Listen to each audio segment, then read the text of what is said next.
2003 से लगातार करते जा रहे हैं और 20 साल हो गए हैं। और पहले हम लोग फिजिकल मीटिंग करते थे, अब जो है कोरोना के समय से हम इसको जो है ऑनलाइन मीटिंग करने लगे हैं। और हम इसमें हमेशा की तरह से विषय विशेषज्ञों को जोड़ते हैं और उनसे हमारा काफी ज्ञानवर्धन होता है। आज का विषय है मधुमेह में विवेकपूर्ण आहार और निरोग जीवन। क्योंकि सबसे महत्वपूर्ण होता है आहार। आप कुछ भी कर रहे हैं ठीक है, आहार अगर गड़बड़ होगा तो सारी व्यवस्था गड़बड़ हो जाएगी। और इसमें हमारे साथ पैनलिस्ट हैं गोरखपुर गृह विज्ञान विभाग की अध्यक्ष प्रोफेसर दिव्या रानी सिंह जी, डॉक्टर हमारे आलोक कुमार गुप्ता जी, और छवि कोहली जी जो डायबिटीज एजुकेटर और आहार विशेषज्ञ हैं मेदांता गुरुग्राम की। तो ये है छोटी सी वो। और अब हम प्रोफेसर दिव्या रानी सिंह जी से अनुरोध करेंगे कि आगे का कार्यक्रम। बहुत बहुत धन्यवाद। सबसे सर्वप्रथम तो मैं जो गोरखपुर में स्थापित ये सेल्फ केयर एसोसिएशन है उनको साधुवाद देती हूँ, और स्पेशली डॉक्टर आलोक जी को, जिनसे हम लोग वर्षों से जुड़े हैं। मेरे ख्याल से 1 दशक से ऊपर से जुड़े हुए हैं। और काफी फिजिकल एक्टिव मतलब फिजिकली हम लोगों ने 14 नवंबर को कोशिश की, काफी कोशिश भी की है। बहुत सारे सेमिनार, डायबिटिक वॉक, और कई बार हम लोगों ने लाइव सेशंस किए थे। हम लोगों ने आहार के ऊपर, जब हमारे विभाग में भी हुआ था। तो मैं उनको, आप सभी को बहुत बहुत धन्यवाद देती हूँ कि हम लोग ने मिलकर, और हमारी वाइस चांसलर ने बहुत प्रसन्नता व्यक्त की है इस तरह के आयोजन के लिए, और उनकी मंशा है कि फिजिकली हम लोग एक वर्कशॉप आप लोगों के साथ जल्द ही कैंपस में भी करें। तो मैं पूरे विश्वविद्यालय परिवार की तरफ से और अपने विभाग की तरफ से, विभाग के लोगों की तरफ से, डायबिटिक केयर एसोसिएशन के सभी पदाधिकारियों और सभी मेंबर्स को बहुत बहुत धन्यवाद देती हूँ कि उन्होंने वर्ल्ड डायबिटिक डे, जिसका आज का थीम है एक्सेस टू डायबिटिक केयर, की सबको एक्सेस होनी चाहिए, कि कैसे वो डायबिटिक से जूझ रहे हैं जो लोग, उनको कैसे एक्सेस मिले, कि उनको वो केयर कैसे मिले, या वो अपनी डिजीज को समझ सके। और स्पेशली टाइप 2 डायबिटीज, जो कि अभी हमारे लिए परेशानी का सबब इसलिए है कि जो लाइफस्टाइल डिसऑर्डर्स एडोलेसेंट में हम लोग देख रहे हैं, तो even they are now prone to diabetes. तो इन्हीं सब चीजों को लेकर के, खान पान और लाइफस्टाइल डिसऑर्डर, और जो स्व चिकित्सा प्रणाली एक डेवलप कर गई है, पता नहीं, आप लोग डॉक्टर्स हैं तो आपको ज्यादा पता होगा, पर हम लोग जो एज अ होम साइंटिस्ट देख रहे हैं कि सेल्फ, जो अपने आप ही इलाज करना, गूगल, डॉक्टर गूगल से कुछ चीजों का इलाज ले लेना, तो वो सारी जो चीजें निकल के आ रही हैं, तो वो मेरे ख्याल से बहुत ज्यादा घातक है। और सही समय पर सही तरीके से डायग्नोस ना करके अपने आप ही उसको वो कर लेना, और फिर ये कहना कि अब हमारा शुगर लेवल सही है तो अब हम दवा नहीं खाएंगे, और इस तरह की तमाम बातें हम लोग के सामने न्यूट्रिशन पॉइंट ऑफ व्यू से भी।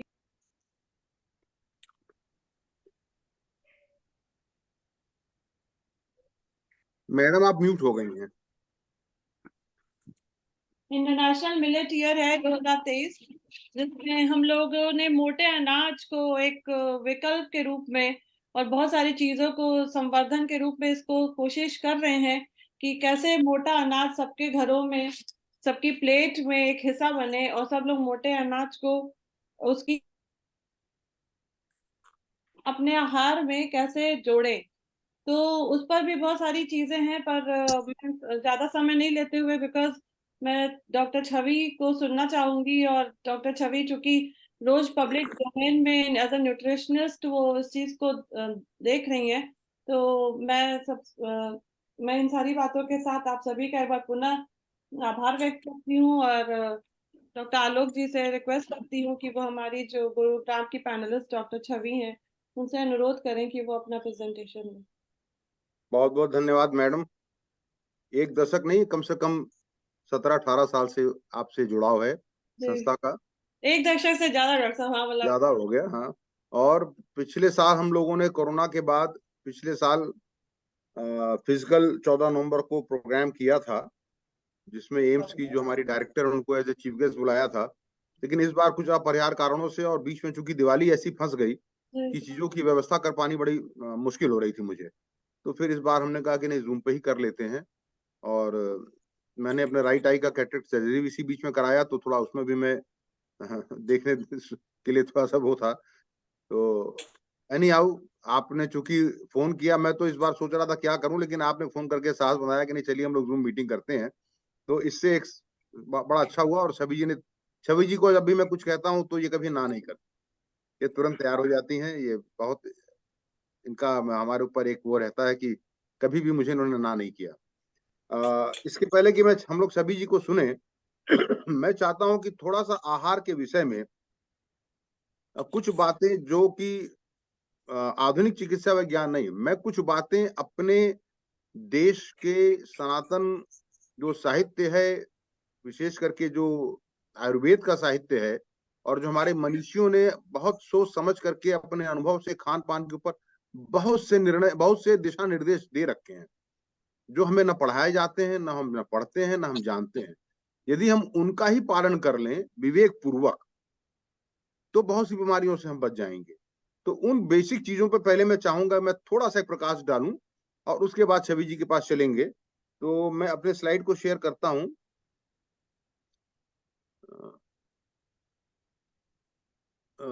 मेरा स्क्रीन विजिबल है? हाँ है, विजिबल है। Yes sir. ठीक ठीक। तो मैं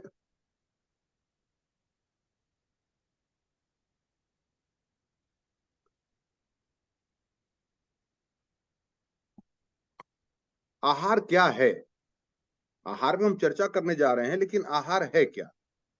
तो जो हमारे मनीष, एक तो सबसे सुंदर हमको एक ये वक्तव्य मिला, इसको हटा, हाँ, कि ददाति प्रतिगृहांति गुह्यमाख्याति पृच्छति भुक्तमते भोज्यते चैव षड विधिम प्रीत लक्षणम। देना, स्वीकारना, रहस्य बताना और उन्हें सुनना, खाना और खिलाना, ये 6 प्रेम के संकेत हैं। तो खाना और खिलाना भी एक प्रेम का प्रतीक है। आप किसी के घर जाते हैं तो बड़े आग्रह से आपको खिलाता है, और न चाहते हुए भी कई बार आप खाते हैं, जानते हैं कि मुझे नहीं खाना, मैं खा के आया हूं, मेरे लिए उचित नहीं है। कई बार आप अगर बहुत ही क्लोज आदमी है, परिवार है, तो आप बोल भी देते हैं कि भाई ये मेरे लिए पथ्य है, अपथ्य है, इसको मैं नहीं खा पाऊंगा। लेकिन जो प्रेम के प्रतीकों में से एक चीज है खाना और खिलाना। तो तत्र आहार क्या कहा गया शास्त्र में कि आहारो नाम यदन मार्ग द्वारा शरीरस्यांत राहते तत्र च स परिवर्तिता शरीर व्यायान परिपोषित सुरक्षित तत्क्षति प्रपूरयति शरीर शक्तिम परिवर्तिते जीवयति च। मतलब अन्न मार्ग से जो कुछ भी शरीर के भीतर ले जाया जाता है, अन्न मार्ग मतलब मुख के द्वारा, उसे आहार कहते हैं। वह शरीर में रस आदि धातुओं के रूप में परिणित होकर के शारीरिक अंगों का पोषण करता है, रक्षा करता है, उनकी क्षति को पूरा करता है, शारीरिक शक्ति को बढ़ाता है और जीवित रखता है। यानी आहार का काम क्या है? शरीर के अंगों का पोषण करना, उनको सुरक्षा देना, जो क्षतियां हो गई हैं दिन भर के कार्य के बाद उनको पूरा करना, और शक्ति को बढ़ाना और शरीर को जीवित रखना, ये आहार का मुख्य उद्देश्य है। आहार का मुख्य उद्देश्य ये नहीं है कि सुस्वादु भोजन ही हो और हर चीज स्वाद के लिए ही खाया जाए, लालच में खाया जाए। आहार का यह उद्देश्य है ही नहीं। तो आहार पुष्ट करने वाला, तुरंत बल कारक, देह को धारण करने वाला एवं आयु, तेज, उत्साह, स्मृति, ओज और अग्नि को बढ़ाने वाला है। ये सुसूत्र चिकित्सा में ये कहा गया है कि आहार के समान गुण क्या हैं। ये मैं आपको बता रहा हूं कि मॉडर्न साइंस में ये डेफिनेशन आपको नहीं मिलेगा, लेकिन ये इतना सॉलिड डेफिनेशन हैं। मॉडर्न साइंस में क्या कहते हैं कि न्यूट्रिशन, जो न्यूट्रिशन साइंस है, हमारी छवि जी न्यूट्रिशनिस्ट हैं, diet is the sum of food consumed by a person or other organism. The word diet often implies the use of specific intake of nutrition. गौर कीजिएगा, specific intake for health or weight management, with the two often being related. अब dictionary में अगर आप meaning ढूंढने जाएंगे तो आहार का मतलब है the food that a person or animal usually eats. They live on a diet of rice and vegetable. They live on a diet of rice and vegetable. तो ये एक आहार का एक डेफिनेशन ये है। दूसरा ये कि certain foods that a person who is ill और who wants to lose weight is allowed to eat, तो वो भी एक, जैसे लो फैट डाइट, डाइट क्या है, तो low fat diet, sugar free diet, इस तरह के भी डाइट्स हैं। और या फिर वेट लूजिंग डाइट, तो अलग अलग प्रकार के फिर डाइट्स बताए जाते हैं। और फिर इसके बाद आफ्टर टॉक डिस्कशंस मैं बाद में रखूंगा, कुछ जब सवाल आएंगे तब। अब मैं शबी जी से कहूंगा कि वो आधुनिक चिकित्सा विज्ञान में भोजन या आहार या डाइट को कैसे वर्गीकृत करते हैं, क्या सामान्य नियम, जो कि आदमी के पास अगर डाइट चार्ट ना भी हो तो सिर्फ अपने विवेक से सामने भोजन आया है तो तय कर पाए कि मुझे इसे खाना है, नहीं खाना है, कितना खाना है। और फिर विशेष करके डायबिटीज के संदर्भ में उसको और क्या विशेष सावधानी रखनी है। अब मुझे तो लगता है कि जो डाइट डायबिटीज के पेशेंट्स को बताई जाती हैं, यदि वह डाइट पर पूरा परिवार ले तो उससे ज्यादा स्वस्थकर डाइट हो ही नहीं सकता। तो ये आप मान के चलें कि आज जो चर्चा हो रही है वो सिर्फ मधुमेहियों के लिए नहीं है।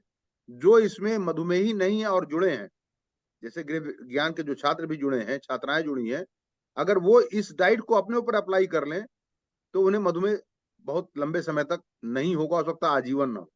तो छवि जी, आप कृपया अपने स्लाइड्स को शेयर करें, अपनी बात रखें।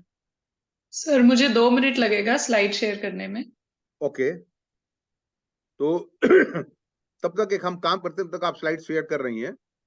मैं आप लोगों से निवेदन करूंगा कि इस बीच में अगर आपके मन में कुछ प्रश्न हैं तो इसी समय आप अगर पूछ लेंगे 2 मिनट में, तो उससे हम बाद में जब फिर परिचर्चा पे आगे चलेंगे तो उन प्रश्नों को लेते हुए चलेंगे, तो हमारा ये समय यूटिलाइज हो जाएगा। कोई विशेष चीज को जानना चाहता है आहार के विषय में, किसी को कोई विशेष कंफ्यूजन है, कोई विशेष भोज्य पदार्थ के बारे में आप जानना चाहते हैं, तो आप इस समय अपनी बात रख सकते हैं। अपने आप को अनम्यूट करें, अपनी बात रखें, फिर म्यूट कर लें या चैट बॉक्स में डाल दें।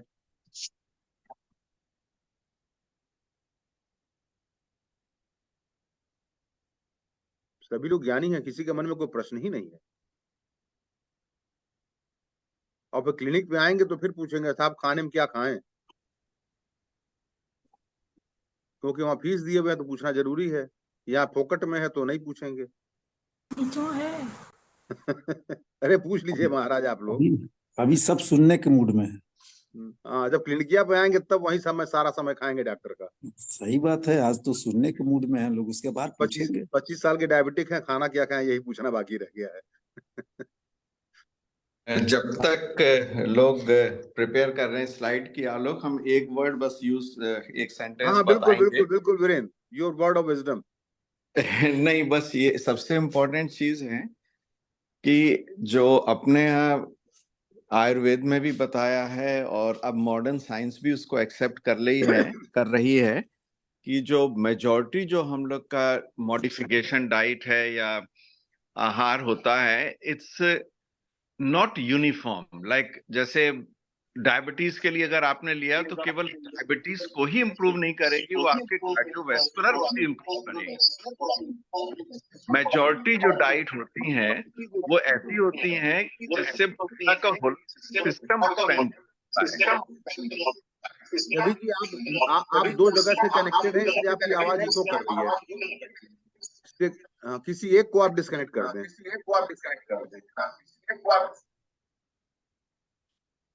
हाँ ओके, हाँ वीरेंद्र जी बोलिए आप। हाँ, नहीं तो ये कह रहे थे कि जो डाइट है हम लोग एक ही चीज, जैसे डायबिटिक डाइट है इसको भी जो कहते हैं, इसका होलिस्टिक अप्रोच ये होता है कि this is not only improving diabetes, ये कार्डियोवैस्कुलर सिस्टम को भी इम्प्रूव करता है। जी जी बिल्कुल। और इसका जो लेटरल बेनिफिट जो सबसे ज्यादा मिलता है वो इसी में मिलता है कि जब आप मॉडिफाई करते हैं, क्योंकि diabetes itself is regarded as equivalent to 1 first heart attack for a person, जो हम लोग कहते हैं। तो दोनों बेनिफिशियल इफेक्ट हैं, तो इस पे इतना स्ट्रेस देने की जरूरत है। और हम हमेशा कहते हैं कि जो एक फॉर्मूला कहते हैं कि just you follow 3-point formula in your life and that's it. You will not need to go to the doctor.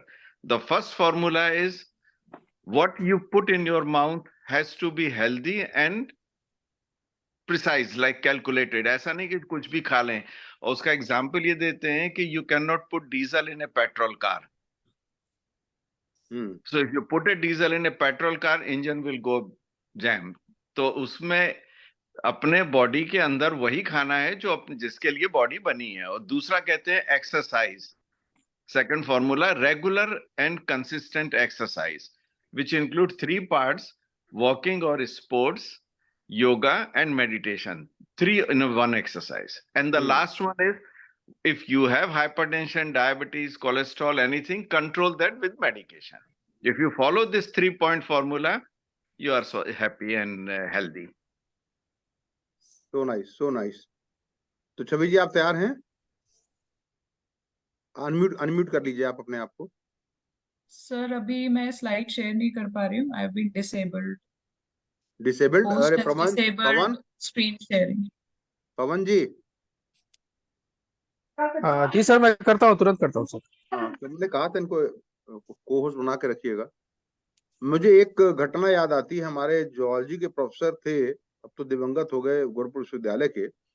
वो रिसर्च प्रोजेक्ट में, मैडम आप जानती होंगी, प्रोफेसर R.A. अग्रवाल जूलॉजी के हेड होके रिटायर हुए थे। जी जी सर।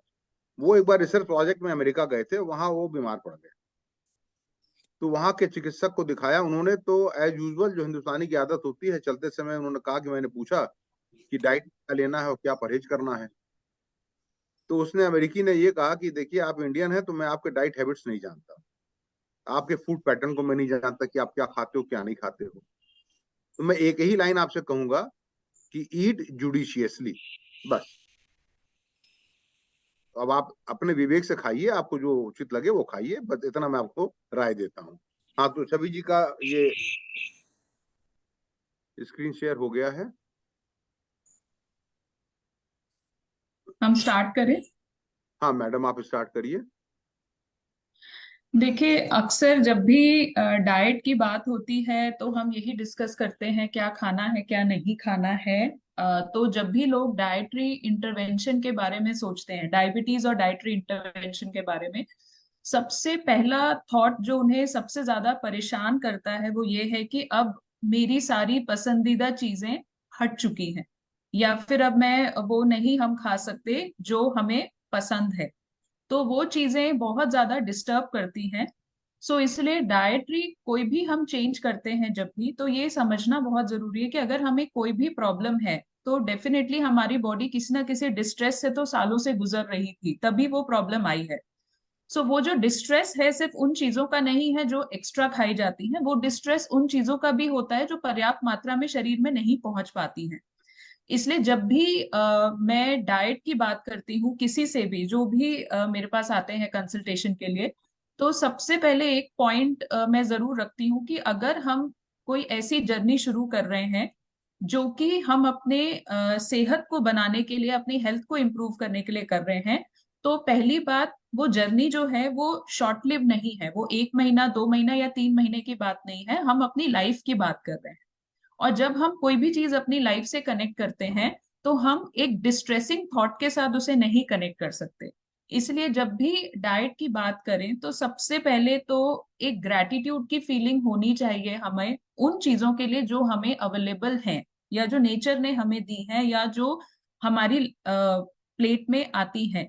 अक्सर क्या होता है कि अबंडेंस अब इतना ज्यादा है कि खाने की वैल्यू कम होती जा रही है, तो इसीलिए उस वैल्यू को जनरेट करना जरूरी है। और यही वैल्यू हमें अपनी बॉडी के लिए भी क्रिएट करनी जरूरी है। जब तक हम इन चीजों का रिस्पेक्ट नहीं करेंगे, जब तक हम इनकी वैल्यू नहीं करेंगे, तब तक हम कोई भी अच्छी जर्नी शुरू नहीं कर सकते। अब जब भी डाइट की बात आती है तो डाइट में हमारे जो मेन ऑब्जेक्टिव होता है कि खाने का ऑब्जेक्टिव क्या है। अगर हम मील प्लानिंग का ऑब्जेक्टिव देखें तो प्रॉपर ग्रोथ और डेवलपमेंट होनी चाहिए उन लोगों में जो यंग है, देन हेल्दी वेट मेंटेन होना चाहिए, और डिजायरेबल ग्लाइसेमिक कंट्रोल मेंटेन होना चाहिए। यही प्राइमरी गोल्स होते हैं। बट सबसे ज्यादा डाइट डिलेमा होता है कि हम क्या खाएं और क्या ना खाएं, क्या छोड़ें और किस चीज को खाया जाए।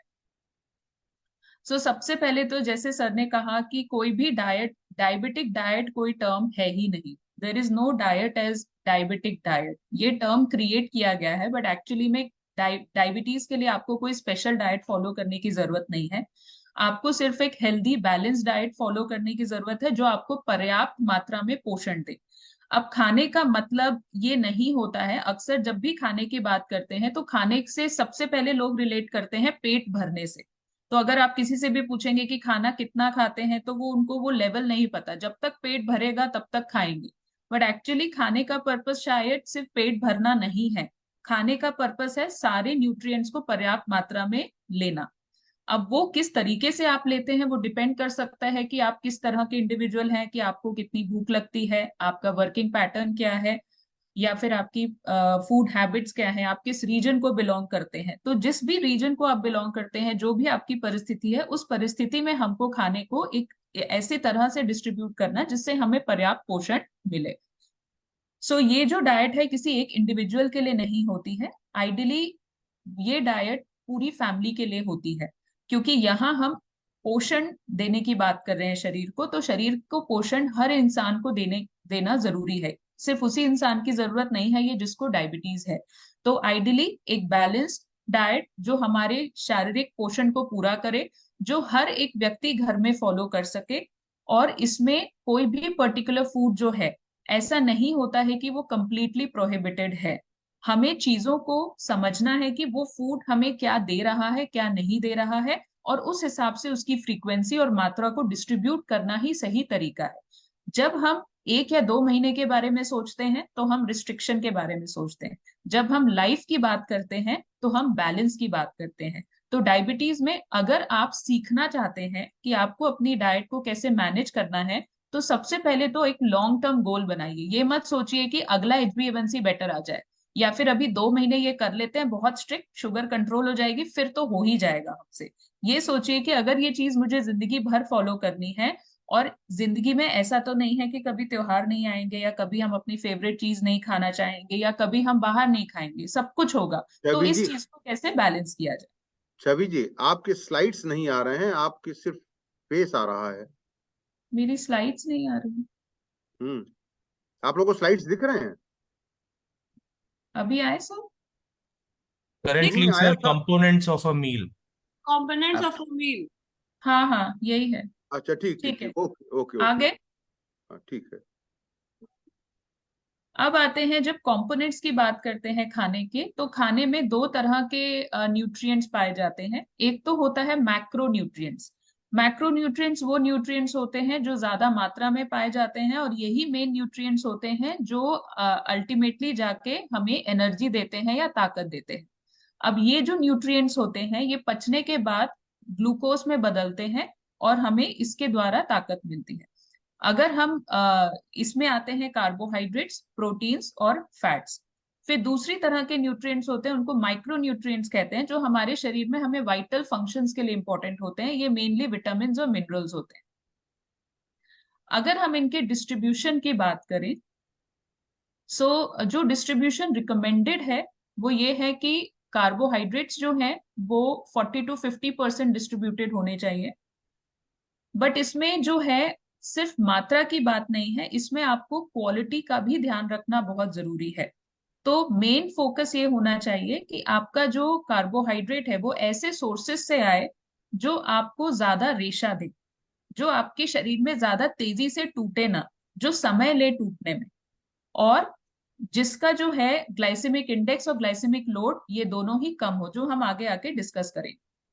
दूसरा है फैट। फैट 30 to 40% अलाउड है, बट इसमें हमें हेल्दी फैट्स पे ज्यादा फोकस देना है, और सैचुरेटेड फैट्स को 10% से कम रखना है, और ट्रांस फैट्स को अवॉइड करना है। तीसरा न्यूट्रिएंट है प्रोटीन, 15 to 25%। अब इसमें ये ध्यान देना बहुत जरूरी है कि प्रोटीन जो भी हम लेते हैं एटलीस्ट 50% प्रोटीन हमारा अच्छी क्वालिटी का होना चाहिए। जब हम कार्बोहाइड्रेट्स की बात करते हैं तो कार्बोहाइड्रेट एक ऐसा न्यूट्रिएंट है जो 100% ग्लूकोज में बदलता है टूटने के बाद। क्यों? क्योंकि वो ग्लूकोज से ही बना है, और ये सबसे तेजी से शुगर में बदलता है।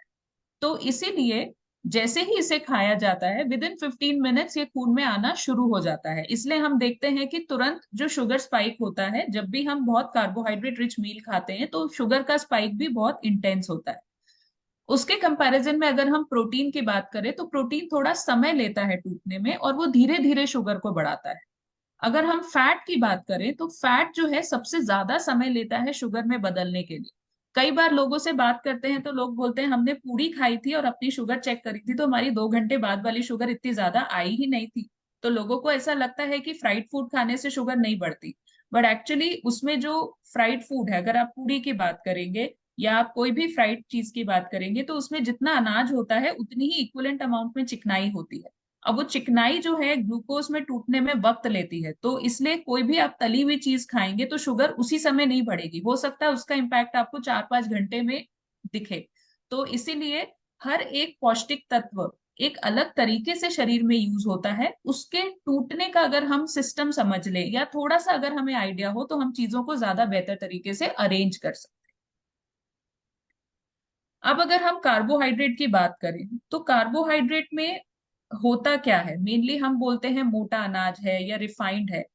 तो कार्बोहाइड्रेट भी जो होता है एक न्यूट्रिएंट है। अब ये जो न्यूट्रिएंट है ये ग्लूकोज की चेन से बना हुआ है। तो कुछ ऐसे कार्बोहाइड्रेट के टाइप्स होते हैं जो बहुत ही छोटी छोटी चेन से बने होते हैं। तो ये जो कार्बोहाइड्रेट के टाइप हैं जो छोटी छोटी चेन से बने हैं, ये बहुत तेजी से शुगर में बदलते हैं। जो कार्बोहाइड्रेट्स ग्लूकोज की लंबी चेन से बने हैं उनको कॉम्प्लेक्स कहा जाता है, वो समय लेते हैं शुगर में या ग्लूकोज में टूटने में।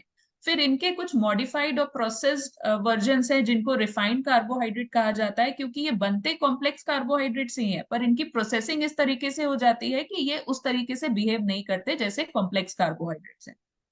सबसे पहले तो कार्बोहाइड्रेट के सोर्सेस को समझ लेते हैं। तो कार्बोहाइड्रेट मिलता किन चीजों से है। अगर हम ऐसे न्यूट्रिएंट की बात कर रहे हैं जो सबसे तेजी से हमारी शुगर में कन्वर्ट होता है हमारी बॉडी में, तो वो आता किन किन चीजों से है। तो मेन सोर्स है कार्बोहाइड्रेट का अनाज, जो हमारे खाने का एक बहुत ही मेजर हिस्सा है। अनाज में गेहूं, चावल या फिर आप जौ, बाजरा, रागी कुछ भी खाते हैं तो वो उसमें कार्बोहाइड्रेट होता है। सारी दालों में कार्बोहाइड्रेट होता है, सभी फलों में कार्बोहाइड्रेट होता है।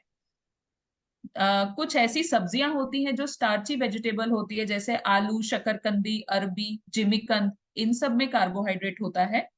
दूध में कार्बोहाइड्रेट होता है, दूध से बनी हुई चीजों में भी होता है पर कम मात्रा में होता है।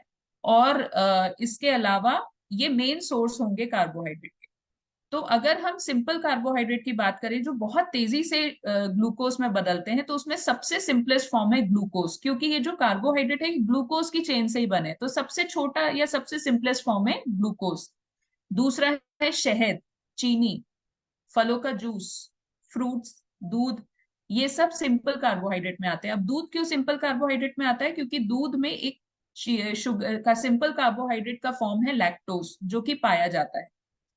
फिर आते हैं कॉम्प्लेक्स कार्बोहाइड्रेट। तो कॉम्प्लेक्स कार्बोहाइड्रेट्स में वो चीजें होती है जो लंबी ग्लूकोज की चेन से बनती है जिनको स्टार्च कहा जाता है। इसमें सारे साबुत अनाज आ जाते हैं, जैसे कि गेहूं आ जाएगा, ओट्स आ जाएगा, आपका अनपॉलिश राइस आ जाएगा, जौ आ जाएगा, और सारे मिलेट्स जो होते हैं मोटे अनाज, ये कॉम्प्लेक्स कार्बोहाइड्रेट में आ जाएंगे। दालें आ जाएंगी, चने, राजमा, छोले आ जाएंगे, ये सब चीजें कॉम्प्लेक्स कार्बोहाइड्रेट का पार्ट है।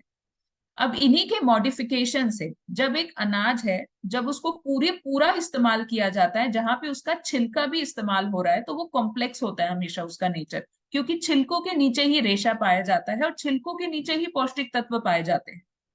इसके अलावा जब हम इसकी ऐसी तरह से प्रोसेसिंग कर देते हैं कि उसका छिलका हट जाता है, तब जो अनाज का टाइप बनता है उसको रिफाइंड ग्रेन कहा जाता है, जिसमें मैदा आता है। गेहूं का ऊपर का छिलका हटा दे तो अंदर से मैदा बनता है, तो वो रिफाइंड होता है। इसलिए उससे बनी हुई जितनी चीजें होती है वो रिफाइंड कार्बोहाइड्रेट का पार्ट है। जंक फूड में जो भी अनाज इस्तेमाल होता है वो रिफाइंड ही होता है, क्योंकि साबुत अनाज से जंक फूड प्रिपेयर नहीं हो सकता, तो मेनली उसमें मैदा यूज किया जाता है। तो हमेशा कॉम्प्लेक्स कार्बोहाइड्रेट जो होता है उसमें सबसे ज्यादा पौष्टिक तत्व होते हैं। ये डाइजेस्ट स्लोली होता है, ये हमारा पेट ज्यादा देर के लिए भरता है और इससे ब्लड शुगर लेवल्स भी बेटर तरीके से कंट्रोल में रहते हैं। अब दूसरी चीज, ये तो हो गई क्वालिटी की बात। दूसरी चीज होती है इसमें ग्लाइसेमिक इंडेक्स। अब ग्लाइसेमिक इंडेक्स जो है वो स्पीड है जिस स्पीड से कोई भी अनाज या कोई भी फूड आइटम ग्लूकोज में बदलता है। हमने कोई फूड आइटम खाया और वो बहुत तेजी से ग्लूकोज में टूट गया, तो हम बोलते हैं उसका ग्लाइसेमिक इंडेक्स ज्यादा है, क्योंकि वो बहुत तेजी से टूट गया और खून में आ गया ग्लूकोज। जो फूड आइटम बहुत धीरे धीरे पचता है और उससे धीरे धीरे ग्लूकोज खून में आता है, उसको बोला जाता है कि उसका ग्लाइसेमिक इंडेक्स कम है। तो ग्लाइसेमिक इंडेक्स को डिफरेंट नंबर से डिफाइन किया जाता है। हाई को 70 से 100 के बीच में अगर किसी का ग्लाइसेमिक इंडेक्स है तो किसी फूड आइटम का उसको बोलते हैं हाई ग्लाइसेमिक इंडेक्स। मीडियम में आता है 56 से 69 के बीच में, और लो में आता है 0 to 55 अगर है ग्लाइसेमिक इंडेक्स। अब ग्लाइसेमिक इंडेक्स तो एक चीज है जिसमें हम एक फूड आइटम की एज अ होल की बात कर रहे हैं। दूसरी चीज होती है ग्लाइसेमिक लोड। ग्लाइसेमिक लोड जो होता है वो उस चीज को भी इंक्लूड करता है कि हमने जो फूड आइटम खाया उसमें कितनी मात्रा में कार्बोहाइड्रेट था। तो जहां हम उसी फूड आइटम की मात्रा की बात करते हैं कि हम कितना खा रहे हैं, तो वो उसका लोड दर्शाता है। तो इसलिए ग्लाइसेमिक लोड को भी इंक्लूड करना बहुत जरूरी है। तो अगर हम ग्लाइसेमिक इंडेक्स की बात करें तो वो सिर्फ फूड आइटम की रैंकिंग कर देता है कि जी ये बहुत तेजी से शुगर बढ़ाता है और ये फूड आइटम थोड़ा धीरे बढ़ाएगा। पर अगर हम ग्लाइसेमिक लोड की बात करेंगे तो ये बताएगा कि कोई भी स्पेसिफिक मात्रा में अगर किसी फूड आइटम को खाया जाए तो वो किस स्पीड से शुगर को बढ़ाएगा। तो यहाँ हम मात्रा की भी बात कर रहे हैं, क्योंकि मात्रा अगर बदलेगी तो किसी भी फूड आइटम का रिस्पॉन्स बदल सकता है।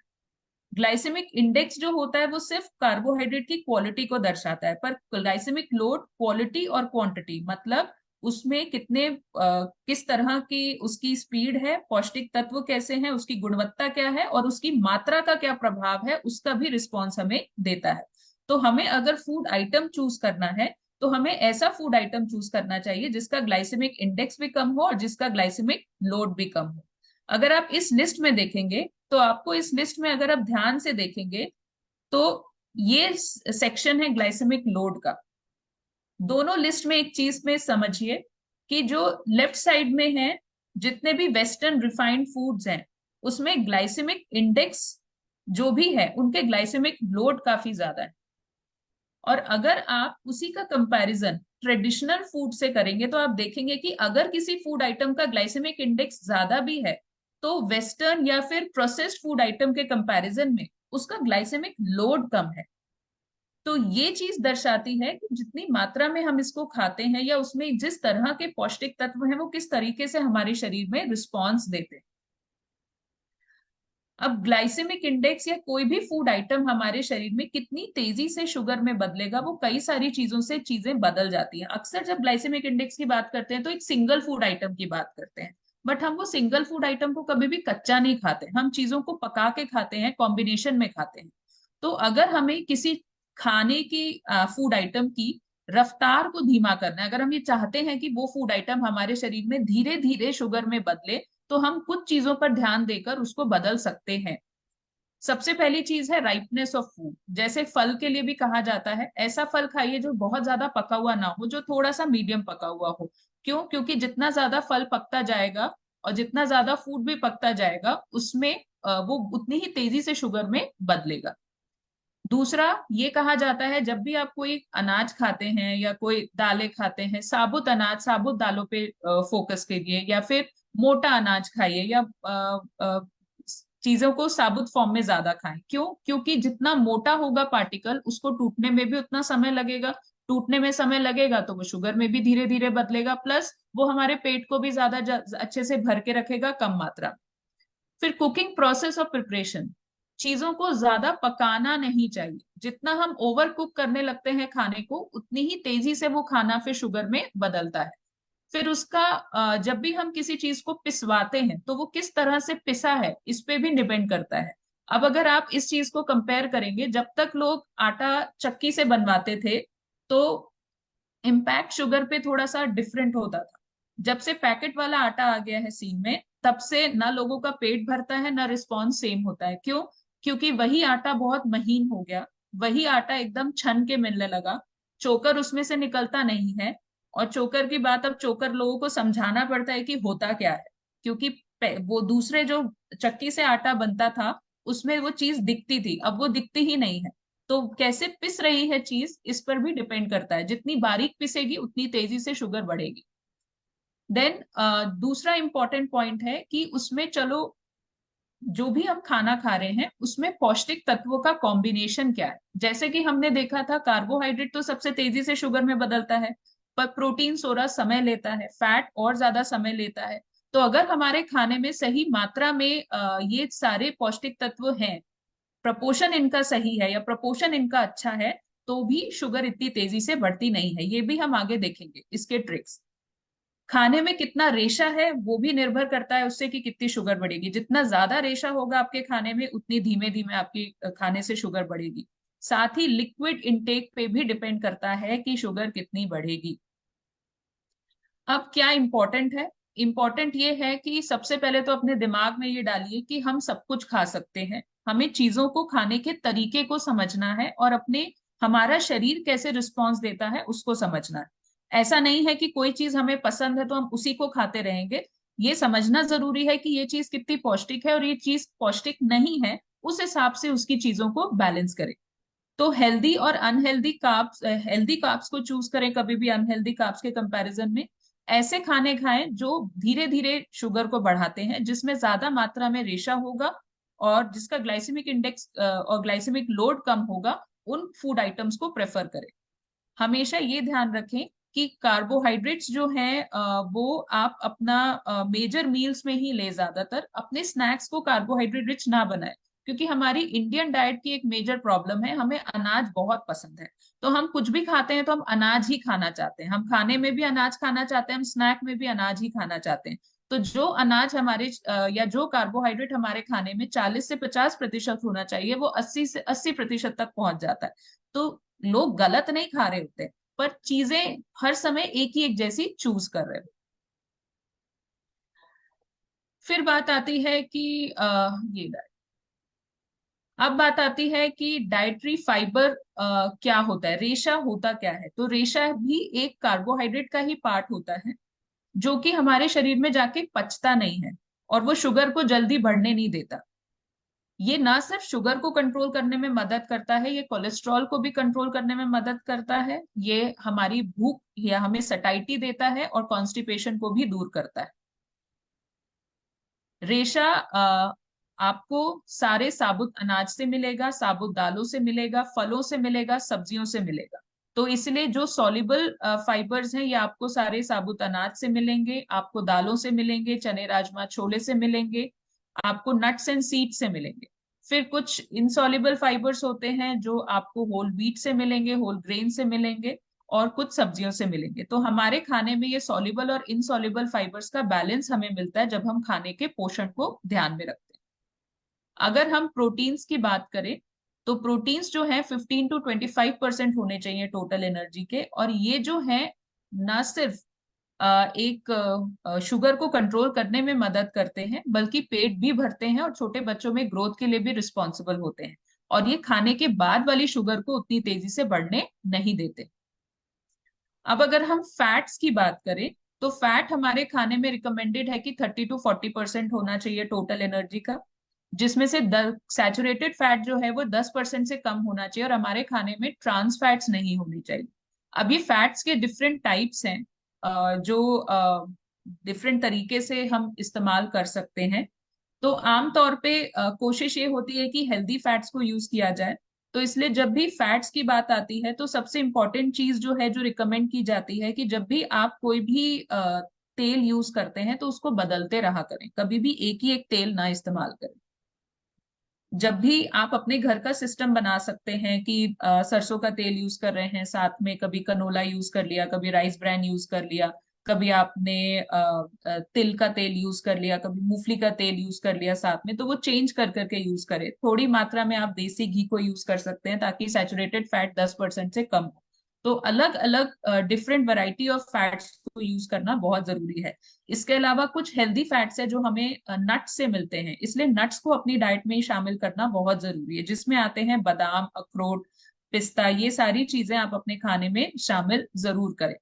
अब जब भी फैट की बात आती है, जब भी हम लोगों से पूछते हैं कि अप्रोक्सीमेटली आपके घर में कितना तेल यूज होता है महीने में, तो लोगों का रिस्पॉन्स होता है कि हम तो सरसों का तेल यूज करते हैं, हमारा सरसों का तेल तो प्योर है, या फिर जी हम तो ऑलिव ऑयल यूज करते हैं।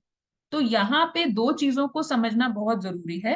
एक होता है type of fat. Type of fat में डिपेंड करता है कि हम किस तरह का तेल यूज कर रहे हैं और कौन सी वैरायटी तेल की हम यूज कर रहे हैं। दूसरा होता है कि मात्रा। मात्रा और टाइप ऑफ फैट में फर्क है। मात्रा है कि हमारे घर में कितना तेल इस्तेमाल होता है। अब जब भी आप चाहे कितना भी अच्छा फैट यूज कर ले, आप चाहे कितनी भी वैरायटी ऑफ फैट्स को यूज कर लें, बट उसकी मात्रा को लिमिट करना जरूरी है। और ये मात्रा साइंटिफिकली क्या है, हर व्यक्ति जो घर में है उसके हिस्से का आधा लीटर पर पर्सन पर मंथ। घर में जितने लोग हैं हर किसी के हिस्से का नियर टू आधा लीटर पर पर्सन पर मंथ, जो कि आता है 3 से 4 छोटे चम्मच दिन के। तो जब भी आप कोई भी वैरायटी ऑफ फैट यूज करते हैं आप उसकी मात्रा को अलग से गिनें। स्पेशली जब आपके घर में घी बनता है, अगर आपके यहाँ घर का घी बनता है तो उसकी मात्रा को भी नापना बहुत जरूरी है, क्योंकि अक्सर जिन लोगों के यहाँ घर पे घी बनता है उनको नहीं पता होता कि एक बार में घी कितना निकला और कितना यूज हुआ। दूसरी बात, जब भी आप फैट का इस्तेमाल करते हैं 15 लीटर का टीन लाना बंद करिए। जितने घर में लोग हैं या अगर आपके यहाँ मेड सर्वेंट है जो भी घर में खाना खाते हैं, उस हिसाब से कैलकुलेट करके थोड़ा फैट लाइए, ताकि इस चीज की गिनती हो कि कितना चिकनाई यूज होती है हमारे घर के खाने में। चौथा, ये समझिए कि हमारा जो इंडियन स्टाइल कुकिंग है उसमें काफी हाई फ्लेम में कुकिंग होती है और बहुत एक्सटेंडेड हीटिंग होती है। तो ऐसे तेल हमारे इंडियन स्टाइल कुकिंग के साथ फिट नहीं होते जिनका स्मोकिंग पॉइंट कम होता है।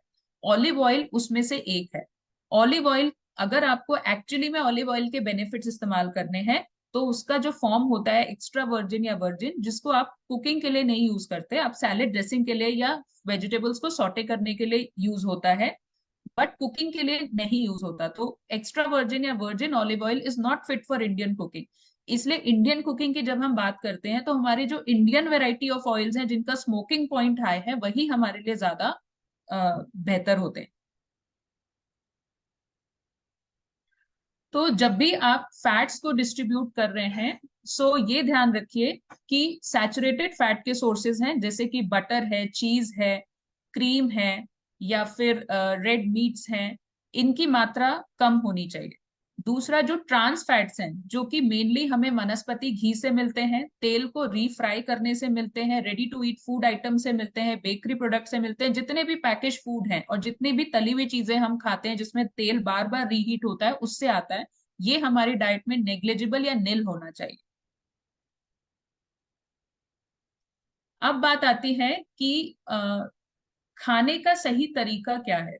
देखिए, खाने का मेन पर्पस है क्वालिटी और क्वांटिटी का एक बैलेंस क्रिएट करना और उसको सही समय पर खाना। तो अब खाने में जो 2-3 पॉइंट्स हैं जिस पर मैं स्ट्रेस देना चाहूंगी यहाँ पे, जिसको आपको थोड़ा सा समझना है। अगर आपको खाने के बारे में कुछ भी नहीं समझ में आता है तो आप सिंपल चीजें करना शुरू करिए। आप अपनी थाली को आधा सब्जियों से भरना शुरू करिए, जिसमें थोड़ी आधी, आप मान लीजिए 1/4 आपकी पकी हुई सब्जी होगी तो 1/4 आपका सलाद हो गया, तो आधा हिस्सा थाली का सब्जियों से भरिए। 1/4 हिस्से में अपने प्रोटीन्स रखिए, जिसमें आ जाएंगे आपके दही आ जाएगी, पनीर आ सकता है, टोफू आ सकता है, दालें आएंगी, और चने राजमा छोले भी आ जाएंगे इंडियन स्टाइल कुकिंग के हिसाब से। पर अगर आप वेजिटेरियन हैं तो दाल और दही दोनों खाएं, क्योंकि दाल में कार्बोहाइड्रेट भी होगा और प्रोटीन भी होगा, आपको कंप्लीट प्रोटीन नहीं मिलेगा दाल से। अगर आप नॉनवेज खाते हैं तो अंडा, चिकन, फिश आप ले सकते हैं प्रोटीन के सोर्सेज में। तीसरा हिस्सा होगा अनाज।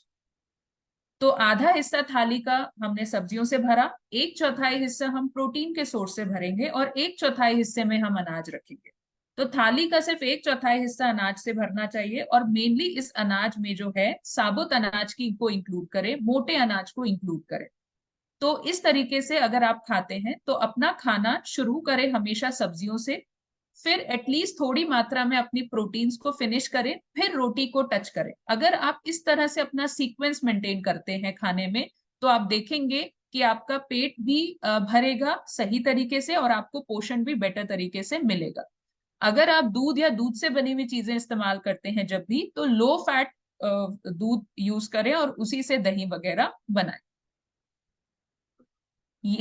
ये जो मैंने आपको तरीका बताया है, ये है, इसे मील सीक्वेंसिंग कहा जाता है। तो स्टडीज में ये चीज प्रूव हुई है कि कार्बोहाइड्रेट जो है वो सबसे तेजी से शुगर को बढ़ाते हैं, और हम ये भी जानते हैं कि हम इंडियंस हैं, हमें अब कार्बोहाइड्रेट से बहुत प्यार है और वो प्यार खत्म नहीं हो सकता। तो उसको खत्म करने के पीछे नहीं भागना चाहिए, हमें सिर्फ खाने के तरीके को बदल देना चाहिए।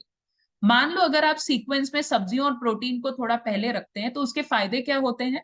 यही जो खाना है वो शुगर में टूटने में वक्त लेगा, जल्दी पेट खाली नहीं होगा, इससे फिर आपके जो है खाने से सही पोषण भी मिलेगा और शुगर भी तेजी से नहीं बढ़ेगी। ये कार्बोहाइड्रेट एक्सचेंज लिस्ट है जो अक्सर आपने देखी होगी, जो आपको बताई जाती है। इस एक्सचेंज लिस्ट को मैं इसलिए दिखा रही हूँ क्योंकि इसका एक पर्पस है। जैसे कि हम सब जानते हैं कि 2023 is the year of millet. तो अब मिलेट के ऊपर बहुत जोर है कि मिलेट खाना चाहिए, मोटा अनाज है। वापस से वो हमारी प्रिमिटिव चीजें आ रही हैं जो हम भूल चुके हैं। बट प्रॉब्लम ये है कि जब ये चीजें आ रही हैं तो लोगों को इसके बारे में पूरी तरह से ज्ञान नहीं होता है। तो लोग क्या करते हैं कि जैसे कि फैट की मैंने बात करी कि हम अच्छा फैट खा रहे हैं तो उसकी मात्रा गिनना नहीं चाहते, वैसे ही जब वो अच्छा अनाज खाते हैं तो उसकी भी मात्रा गिनना नहीं चाहते। तो यहाँ पे हर एक अनाज जो है वो अलग है। सबसे पहले तो ये चीज को समझना है कि कोई अनाज कोई चीज बहुत अच्छी है तो दूसरी चीज बुरी नहीं हो जाती है। हर चीज का अपना एक सिग्निफिकेंस है, उसकी पौष्टिक तत्वों के हिसाब से उसको डिस्ट्रीब्यूट करने की आदत डालिए। मिलेट्स बहुत अच्छे हैं तो ये हम नहीं बोलेंगे कि गेहूं बिल्कुल ही बुरा हो गया और गेहूं सारी बीमारियों का कारण बन गया। ये एक बहुत थॉट प्रोसेस है, मेंटल ब्लॉक है लोगों के दिमाग में। सो प्रॉब्लम कहाँ है, इस चीज को समझना बहुत जरूरी है। प्रॉब्लम है कि अब हम चीजों को सिर्फ पैक्ड फॉर्म में चाहते हैं और पैक्ड फॉर्म में ही यूज करना चाहते हैं। हम थोड़ा उसके लिए एफर्ट करके चीजों को खुद बनवाना या पिसवाना नहीं चाहते एक सर्टेन कॉम्बिनेशन में। वो सब लोगों को बहुत टीडियस लगता है, इसीलिए अनाज बुरे होते जाते हैं। यही चीज गेहूं के साथ हुई है। तो गेहूं भी एक अनाज है जिसका अपना एक ग्लाइसेमिक इंडेक्स है, उसके अपने प्रोपोर्शन ऑफ न्यूट्रिएंट्स हैं। पर जब से वो पैकेट में आ गया है तब से उसके पौष्टिक तत्व आधे से ज्यादा नष्ट हो चुके हैं और हम रिफाइंड आटा खाते हैं, तो उसका इम्पैक्ट हमारे शरीर में अलग आता है। अगर हम मिलेट्स की बात करें तो मिलेट्स एक कैटेगरी ऑफ ग्रेन है जो कि मोटा अनाज है। पर अगर हम गेहूं और चावल से कंपेयर करें मिलेट्स को तो उसमें उतनी ही ऑलमोस्ट कैलोरीज होंगी और ऑलमोस्ट उतना ही कार्बोहाइड्रेट होगा जितना कि गेहूं और चावल में होता है। रागी में थोड़ा सा और कार्बोहाइड्रेट आपको ज्यादा मिलेगा। पर फर्क क्या है, क्यों मिलेट्स हमें वो इफेक्ट देते हैं जो दूसरे अनाज नहीं दे पाते? क्योंकि मिलेट्स अभी तक प्रोसेस नहीं हुए हैं।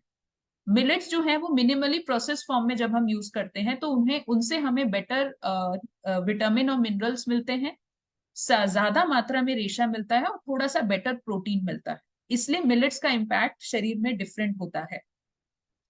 तो वो एक बहुत ही बड़ा बेनिफिट है। बट ये भी समझना जरूरी है कि मिलेट्स में बाइंडिंग नहीं होती है।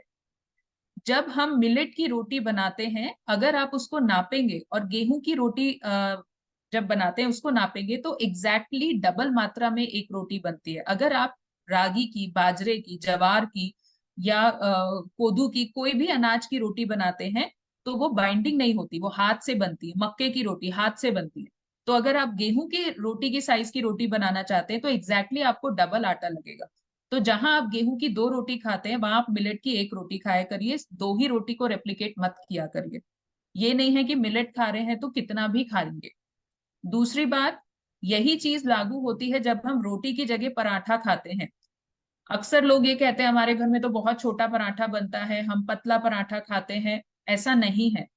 जब भी आप रोटी की जगह पराठा बनाएंगे तो 1.5 से 2 गुना आटा लगता है एक्स्ट्रा। तो इसलिए आपके घर में जो कैसा बन रहा है पराठा उस हिसाब से अनाज की गिनती करिए और उसको डिस्ट्रीब्यूट करिए। जहां आप 2 रोटी खाते हैं उसकी जगह अगर आप भरवा रोटी खाएंगे तो 1 ही खाइए, उसमें 2 में ट्रांसलेट मत करिए, नहीं तो फिर अनाज की मात्रा ज्यादा हो जाती है। उसी तरह से जब आप दलिया खाते हैं, ओट्स खाते हैं या कोई दूसरा फॉर्म में अनाज खाते हैं, चाहे मिलेट का ही दलिया खा रहे हो, तो ये समझिए कि आधी कटोरी पका हुआ दलिया या ओट्स 1 रोटी के बराबर होता है। तो चीजों को डायरेक्टली थाली में डालने की जगह आप 200 ग्राम की छोटी कटोरी ले लें और उसमें डाल के डालना शुरू करिए ताकि आपको मात्रा का हिसाब हो।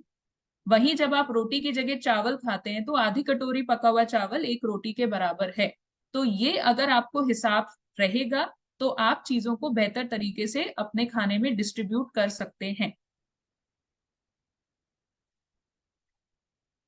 सिंपल वेट मेजरमेंट्स को यूज किया जा सकता है। ये बहुत ही तरीका है जो मुझे याद है कि जब मैं छोटी थी और अपनी दादी मेरी बोलती थी कि दाल को भिगो दो, तो मुझे समझ में नहीं आता था कितना भिगोना है। तो मेरी दादी मुझे बोलती थी कि हम 10 लोग हैं घर में, तो 10 मुट्ठी दाल डाल दे और भिगो दे। वो चीज बड़े होके जब मैंने पढ़ी तो समझ में आया कि हमारे हैंड मेजरमेंट्स हैं जो हमारे यहाँ प्रिमिटिव टाइम से यूज हो रहे हैं। तो जब भी अनाज या दालों को मेजर करने की बात आती है तो पुराने लोग हमेशा अपनी मुट्ठी से मेजर करते थे, क्योंकि उसमें एक हिस्सा अनाज का आता है और जब आप उसको वेइंग स्केल में डालोगे एग्जैक्टली वो एक पोर्शन होता है। तो हैंड मेजरमेंट्स को यूज करके कच्चा अनाज मेजर किया जा सकता है। वहीं जब आप सब्जियों को मेजर करते हैं तो 2 हाथों को जितनी सब्जी आएगी वो एक सब्जी का पोर्शन होता है। जब आप तेल को मेजर करना चाहते हैं तो अंगूठे का जो पहला पोर होता है वो एक छोटे चम्मच के बराबर होता है, उतना मेजरमेंट तेल के लिए यूज हो सकता है। और जो हमारा पाम होता है वो चिकन या फिश के पीस कितना है उसके मेजरमेंट्स के लिए यूज होता है। मेजरमेंट्स का अंदाजा लगाने के लिए आप वेइंग कटोरीज ले सकते हैं, चम्मच ले सकते हैं, इवन वेइंग स्केल को भी यूज करिए। क्योंकि कई बार क्या होता है, थोड़ा सा अंदाजा अगर हम लगा ले तो हमें चीजों का ज्ञान हो जाता है। अब जो चीजें मैंने आपको बताई कि एक रोटी जो मिलेट की है वो गेहूं की 2 रोटी के बराबर है, ये मेजरमेंट मुझे नहीं पता था तब तक जब तक मैंने नापना नहीं शुरू किया। तो इसलिए जब नाप लेते हैं और उसके बाद बनाते हैं तो एक आइडिया हो जाता है।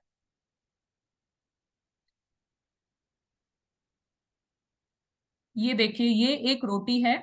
22 ग्राम आटे की अगर आप रोटी लेते हैं तो इतनी छोटी और पतली होती है। उसी की जगह अगर आप चावल बनाते हैं तो वो कम अप्रोक्सीमेटली आधी कटोरी का मतलब है 100 ml होता है, 80 से 100 ml वाली कटोरी में फिट होता है। यही चीज पोहा के साथ है और यही चीज सूजी के साथ है। ये सब पकने के बाद आधी कटोरी हो जाती है। अगर हम दालों की बात करें तो एक मुट्ठी में जितना आएगा वो एक कटोरी के बराबर होता है, इस तरह से। अगर आप चीले की बात करें तो 2 छोटे चीले एक रोटी के बराबर होंगे, या फिर जैसे नॉर्थ इंडिया में इतने छोटे चीले नहीं बनते हैं, हमारे यहाँ यूजली बड़े ही चीले बनते हैं, तो जो हमारे घर में एक चीला बनता है नॉर्थ इंडियन साइड में वो एक रोटी के ही बराबर होता है। फलों की बात की जाए तो फल का अगर एक पोर्शन आप समझेंगे तो वो भी आप समझ लीजिए कि 150 से 200 ग्राम तक होगा, जो हमारे पूरे फिस्ट में आ जाता है, एक बॉल की तरह। टेनिस बॉल जो होती है ना, उतना जो पोर्शन होगा वो एक फल का होगा। तो अगर आप बात करें अप्रोक्सीमेटली अगर 150 ग्राम भी आप ले ले मोटा मोटा तो वो एक पोर्शन होता है फल का। अब उसमें या तो आप एक पूरा फल ले सकते हैं, पूरा सेब, संतरा, नाशपाती, अमरूद, या फिर एक कटोरी में कटा हुआ पपीता, खरबूजा, तरबूज, जामुन, आलू बुखारा। अब यहाँ पे अगर हम मीठे फलों की बात करें तो डायबिटीज में कभी भी कोई भी फल प्रोहिबिटेड नहीं है, ये भी समझिए। फल मीठा है तो उसकी मात्रा कम होगी। जहां हम 150 ग्राम फल की बात कर रहे हैं नॉर्मल फल की, वहां अगर हम केले की या आम की बात करेंगे तो हम 55 से 60 ग्राम या 75 ग्राम तक के फल की मात्रा की बात करेंगे। आधा केला एक सेब के बराबर है, एक छोटा चीकू एक सेब के बराबर है, 10 से 15 अंगूर एक सेब के बराबर हैं, एक चौड़ी फांक आम की एक सेब के बराबर है। तो इनको भी खाया जा सकता है पर उतनी मात्रा में वो दूसरे फलों के बराबर होगा।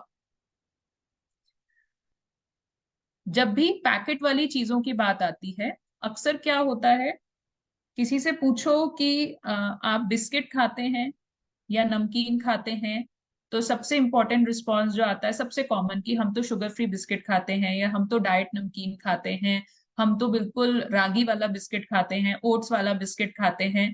तो जब भी आप उन पैकेट्स को उठाते हैं तो किस तरीके से हम उठाते हैं, जो सामने हमें लिखा हुआ मिलता है कि ये हाई फाइबर है, ये रागी बिस्किट है, ओट बिस्किट है, ये डाइट नमकीन है, डायबिटीज फ्रेंडली है, तो ये शब्द हमें अट्रैक्ट करते हैं।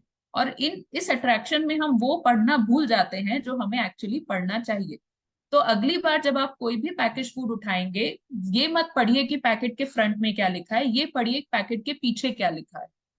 इसमें आपको क्या पढ़ना है, सबसे पहले तो आप ये देखिए कि जो भी आपने फूड आइटम उठाया है उसमें कितनी सर्विंग है, मतलब जो आप प्रोडक्ट ले रहे हैं वो पैकेट 75 ग्राम का है, जैसे मैगी का पैकेट उठाएंगे तो 75 ग्राम का होता है, वो पूरी एक सर्विंग होती है। ये सर्विंग जो होती है वो कंपनी डिसाइड करती है, जी हमारे प्रोडक्ट का सर्विंग साइज ये है, मतलब आप इसको इतना एक बार में हमारे हिसाब से एक पोर्शन आप खा सकते हैं। दूसरा आपको देखना है कि उसमें कितना कार्बोहाइड्रेट है, वो टोटल कार्बोहाइड्रेट में आपको लिखा हुआ मिलेगा।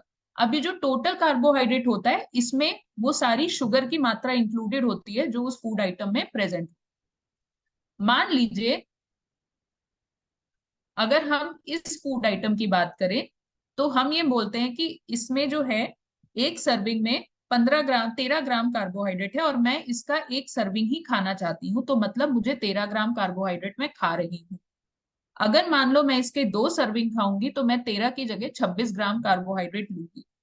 जब भी आप किसी पैकेज फूड आइटम को देखेंगे आप देखिएगा चाहे वो हाई फाइबर फूड आइटम ही क्यों ना हो, कभी भी उसमें फाइबर की मात्रा ज्यादा नहीं होती। तो अगली बार जब भी आप कोई फूड आइटम चुनेंगे इस तरह से आप पैकेट के पीछे पलटा के देखिए कि उसमें क्या लिखा है, उसमें कितना कार्बोहाइड्रेट है, उसमें कितना रेशा है। अगर किसी फूड आइटम की पर सर्विंग में जब तक 5 ग्राम से ज्यादा रेशा नहीं होगा तब तक वो हाई फाइबर नहीं कहलाएगा। जब तक उसमें 5 ग्राम फाइबर से कम फाइबर है पर सर्विंग तब तक वो लो फाइबर फूड आइटम ही है। दूसरी बात, हमेशा इंग्रेडिएंट्स को देखिए कि पहले 6 इंग्रेडिएंट्स क्या है। इंग्रेडिएंट्स हमेशा डिक्रीजिंग ऑर्डर में लिखे जाते हैं। डिक्रीजिंग ऑर्डर में मतलब जो इंग्रेडिएंट सबसे ज्यादा मात्रा में प्रेजेंट है वो सबसे पहले लिखा जाता है, जो इंग्रेडिएंट उससे कम मात्रा में प्रेजेंट है वो दूसरे नंबर पे लिखा जाता है। अगर आप रागी, ओट्स या कोई भी बिस्किट लें, आप पहला इंग्रेडिएंट मैदा ही देखेंगे, दूसरा इंग्रेडिएंट आपको चीनी मिलेगी या फिर फैट मिलेगा। तो ये फर्स्ट 3 इंग्रेडिएंट्स ही होते हैं। और जब भी आप फैट्स देखेंगे या तो आप हाइड्रोजनेटेड फैट्स देखेंगे उसमें या पाम ऑयल देखेंगे, ये दोनों ही। हाइड्रोजनेटेड फैट तो पूरा ट्रांस फैट है, palm oil is a saturated fat and plus it converts into a trans fat जब भी ये प्रोसेसिंग होती है।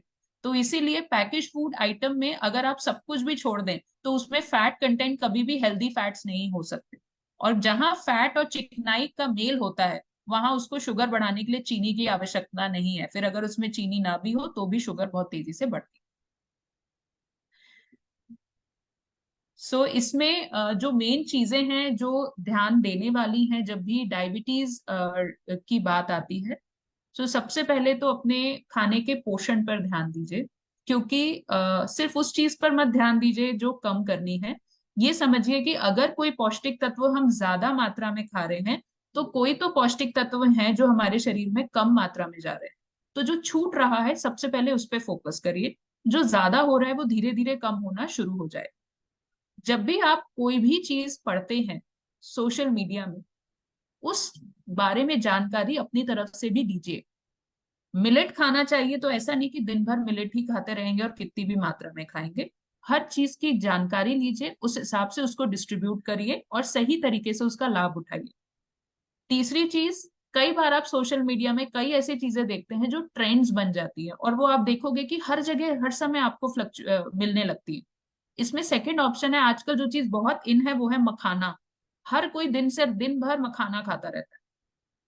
मखाने के अपने हेल्थ बेनिफिट्स हैं, पर क्या दिन भर खाना सूटेबल है? हर टाइम चाय के साथ इतना मखाना खाना सूटेबल है? अगर आप मखाना के पौष्टिक तत्वों को ध्यान से देखेंगे तो आप नोटिस करेंगे कि उसमें 70 to 80% कार्बोहाइड्रेट है और उसमें प्रोटीन नेग्लिजिबल है। तो जब भी आप मखाना खा रहे हैं आप हाई कार्बोहाइड्रेट स्नैक खा रहे हैं, तो उसकी मात्रा को, उसकी फ्रीक्वेंसी को उस हिसाब से कंट्रोल करना है। ये आपको कोई भी सोशल मीडिया में नहीं बताता। और ये बस ये बताते हैं कि हड्डियों के लिए बहुत बेनिफिशियल है तो बस खाइए, ये तो वरदान है। वरदान बोल दिया सोशल मीडिया में तो लोग दिन भर वही खाते रहते हैं। तीसरी चीज, आज ऐसा नहीं है कि आप अपने फेवरेट फूड आइटम्स नहीं खा सकते, क्योंकि खाएंगे तो वैसे भी, ऐसा तो है नहीं कि कभी नहीं खाएंगे। तो उसमें जो नेगेटिव इफेक्ट्स हैं उसके, उसको समझते हुए उसकी फ्रीक्वेंसी और मात्रा को फिक्स करें। चौथी चीज, अपने खाने के पौष्टिक तत्वों को हमेशा बैलेंस करिए, चाहे आपको पसंद हो या ना पसंद हो। अपने खाने की शुरुआत थोड़ा सब्जियों से करिए। प्रोटीन्स को महत्व दीजिए, प्रोटीन खाने से किसी की किडनी नहीं खराब होती। हमारी इंडियन डाइट का सबसे बड़ा प्रॉब्लम है कि हम प्रोटीन्स नहीं खाते पर्याप्त मात्रा में, जिसके कारण हमारा काफी मसल लॉस होता है और हमारे शरीर में चर्बी भी बढ़ती है और ये हमारी बोन्स को भी अफेक्ट करता है आगे जाके। तो इसीलिए प्रोटीन्स को महत्व दीजिए।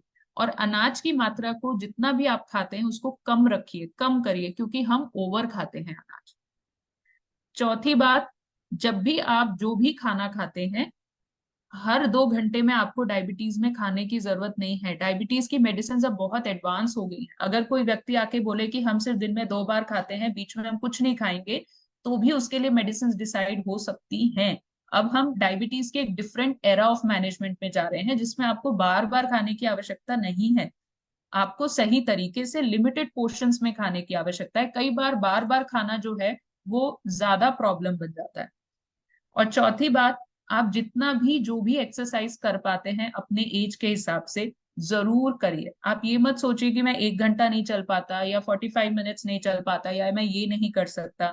अगर आप 1 घंटा या 30 मिनट्स या 45 मिनट्स नहीं चल पाते हैं, आप शॉर्ट ड्यूरेशन ऑफ एक्टिविटी करिए, पर अपनी फिजिकल एक्टिविटी को जरूर शामिल करिए अपने लाइफस्टाइल में। और आखिरी बात, जब भी आप अपने फेवरेट फूड आइटम्स खाते हैं, अगर आपको मीठा खाने का मन है, अगर आपको बाहर खाने का मन है, रैंडमली उसको खाना बंद करें, क्योंकि रैंडमली खाने की गिनती नहीं होती है कहीं भी। आप अपना दिन बनाइए कि हम 10 दिन में 1 बार खाएंगे या 15 दिन में 1 बार कोई अपनी पसंद की एक छोटी सी चीज खाएंगे। उसको लिमिटेड मात्रा में उस दिन पे एक मील में थोड़ा सा इंजॉय कर लीजिए, ताकि आपका एक सिस्टम बना रहेगा। आपको संतुष्टि भी होगी कि इस दिन मैं अपनी पसंद की चीज हम खा सकते हैं। और जब वो वेल डिस्ट्रीब्यूटेड होगा, तो कभी वो आपकी शुगर पे रिफ्लेक्ट भी होता है, तो आपको पता होगा ये कौन सा दिन था। और जब लोग चेंज लेते हैं तो हमेशा अपने शुगर लेवल्स को चेक करने में कतराते हैं, और फिर वही सवाल दूसरों से पूछना चाहते हैं कि क्या हम मीठा खा सकते हैं, क्या हम एक बर्फी खा सकते हैं, क्या हम आम खा सकते हैं, बाहर का खा सकते हैं। यहाँ एक चीज को समझना जरूरी है कि आपकी बॉडी जैसे बिहेव कर रही है, दूसरे व्यक्ति की बॉडी वैसे बिहेव नहीं करेगी। आपके लिए जो आंसर होगा वो डिपेंड करेगा कि आपकी बॉडी में उस फूड आइटम का क्या इम्पैक्ट है। इसलिए कभी भी आप मीठा खाते हैं, मान लो अपनी चेंज मील में, या बाहर का कुछ खाते हैं, तो जरूर शुगर चेक करिए उसके बाद।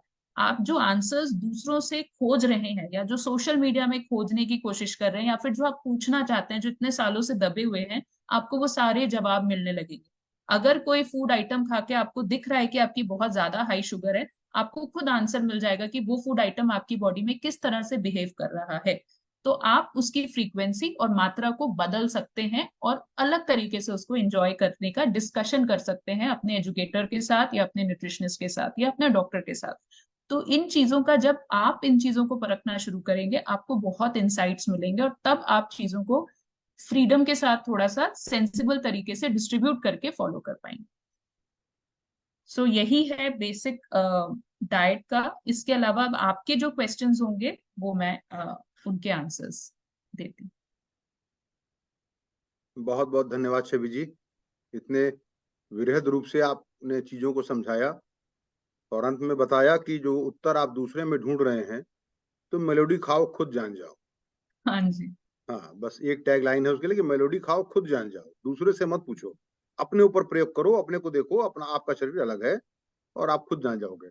अब आज महिलाओं का ही दिन है, तो प्रोफेसर दिव्या रानी सिंह जी, अब आप अपने एज ए विभागाध्यक्ष गृह विज्ञान क्या आप पाती हैं, अपने बच्चों को आप क्या और बताती हैं कुछ एक्स्ट्रा, वो थोड़ा संक्षेप में बताइए, फिर हम लोग कार्यक्रम को समापन की ओर ले जाएंगे। हाँ, हम लोग चूंकि MSc foods and nutrition programme भी चलाते हैं और पीएचडी भी हमारे यहाँ है, तो हम लोग काफी जो जैसा कि छवि जी ने बहुत अच्छे से पिन पॉइंट किया कि every body is very unique and, और लाइफ जो जैसे हम फॉलो करने की कोशिश करते हैं, जैसा उन्होंने कहा क्या हम खा सकते हैं, क्या हम खा सकते हैं, आप खाते हैं, and we try to copy. तो हम लोग उस पर ज्यादा जोर दे रहे हैं कि try to understand your own body, because Rigveda में लिखा है कि भोजन औषधि चा, मतलब भोजन ही हमारे औषधि है। बिल्कुल। तो हम लोग उस पर उस टैगलाइन को लेकर के उनको बोलते हैं कि अगर आप भोजन को, उस समय तो कुछ ऐसा बहुत एडवांस स्टेज में मेडिकल साइंस भोजन से ही अपना उपचार करते थे। तो जो चीजें हम लोग व्यवहारिकता में देखते हैं, जिस तरीके की चीजें आ रही हैं, जैसा कि आपने अभी बताया कि millet millet millet, because this year is millet year, और मोदी जी ने कह दिया, यूएन ने कह दिया, एंड एवरीबडी इज, क्या मोटा अनाज डिपार्टमेंट में लोग, सर मैं बताऊं, अभी कुछ दिन पहले लोग आके मुझसे मिलेट आटा मांगने लगे कि मैडम आप प्रोवाइड कराइए ताकि हम हर चीज में, तो हम लोग को अब ये बताना पड़ रहा है कि आप गेहूं और चावल को मिलेट से टोटली रिप्लेस नहीं कर सकते। It can be a part of your meal, it can not be throughout millets. तो इस तरह से बहुत सारी चीजें हैं जो कि हमें समझनी है, अपनी अपने गट को समझना है कि क्या हम पचाते हैं, कैसे पचाते हैं। बिकॉज कई बार डॉक्टर साहब देखते हैं, रफेज की बात करते हैं, जैसे डायबिटीज में हम रफेज या उसकी बात करते हैं, तो we come to know of cases over roughage, मतलब ज्यादा ही रफेज ले लेते हैं, तो उससे भी जो दिक्कतें आती है। तो इस तरह से और उनको क्या पचता है क्या नहीं पचता है वो उसको खुद समझते हैं कि हाँ हमने ये खाना शुरू किया और हमें नहीं पच रहा है। जैसे मिलेट्स की बात बताएं, जो हमारे यहाँ ज्वार और बाजरा ज्यादा मिलता है, पर कोदो सावा सावा की खीर बना के खानी शुरू की लोगों ने।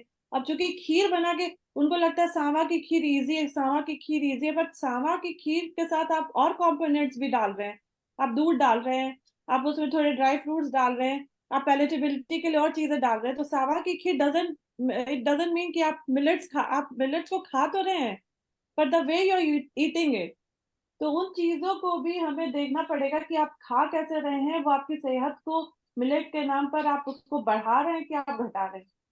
और कुछ रिसर्च में हम लोगों ने चीजें डेवलप करनी शुरू की हैं विथ मिलेट्स, लाइक डायबिटिक आटा, मतलब there is a call from many people कि दे नीड डायबिटिक आटा काइंड ऑफ, उनको क्या प्रोपोर्शन में।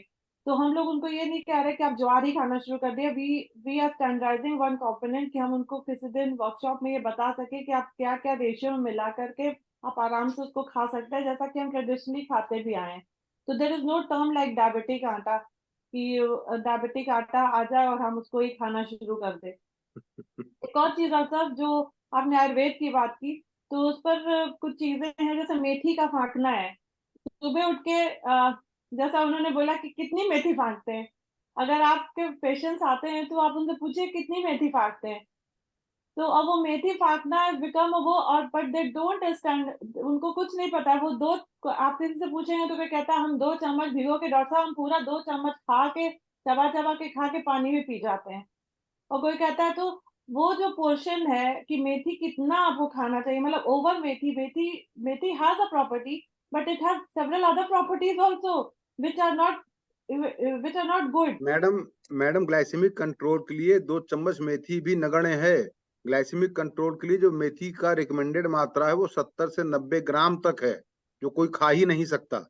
नहीं अब खा वो 1 सकता चम्मच 2 चम्मच खाने के बाद या उसका पानी पीने के बाद सोचता है कि मेरा शुगर कंट्रोल हो जाएगा। एग्जैक्टली। जो मेथी का जो एक्टिव इंग्रेडिएंट है, जो उसका गम है, उसको जो गोंद है, वो बेसिकली कार्बोहाइड्रेट को बाइंड करता है, एब्जॉर्प्शन स्लो करता है।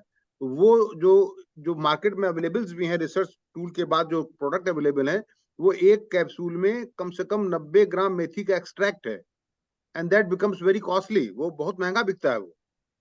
तो 2 चम्मच मेथी भी कुछ नहीं है उसके आगे। नहीं तो डॉक्टर साहब वो कहते थे हम 3 बार खाते हैं 4 बार खाते हैं, अब उनका चम्मच कितना बड़ा ये तो हम लोग देखने नहीं जाते। जी, उससे वो सोचते हैं कि उनका ये, तो ये बहुत सारी है जो सेल्फ लर्निंग में हम लोगों ने देखा कि जो लाइफस्टाइल वो फॉलो कर रहे हैं। और अभी हम लोगों ने डॉक्टर साहब एक सर्वे किया है, एमएससी थीसिस है वो, जिसमें हम लोग ये एडोलेसेंट बच्चों की जो लाइफस्टाइल फूड हैबिट्स पे सर्वे किया है। और जो कार्ब्स की बात हम कर रहे थे, जो रिफाइंड कार्ब्स की बात कर रहे थे, और Swiggy and Zomato has made it more easy. तो आपको आश्चर्य होगा कि we found out more than 80%, मतलब I think it is 87 point something, वो बच्चे दिन भर में एक्सेप्ट कार्बोहाइड्रेट कुछ नहीं खाते हैं। बिल्कुल। और उससे ही उनकी भूख जाती है और वो नहीं खाते हैं, मतलब there is no component of, I am talking about Gorakhpur, मतलब गोरखपुर स्कूल स्पेशली, सबसे उनके बड़ी चीज जो डाइट में लैक करती है वो फल है। फ्रूट्स नहीं है डॉक्टर।